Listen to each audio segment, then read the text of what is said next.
Alright, three identical circles touching each other, and let us consider the identical circles each with a radius of 10.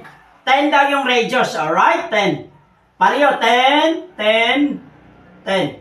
So, say 10. Now, arrange such that they are all touching each other. So, we want to find the area of the region not occupied by these circles. Ito ang i-solve natin na area. Pang madali yan, calculate the area not occupied by the circles. So, the formula is r squared times square root of 3 minus pi over 2.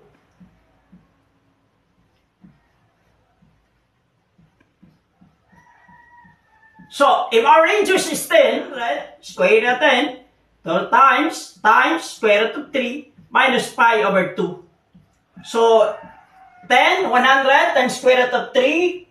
Alright, calculate. So, what? 16.125. Ito yun ang area. So, in terms of meters, square meter. This is the area. Yun ang area. Area not occupied by the circle. Ito na area. Pang madali yan ang computation.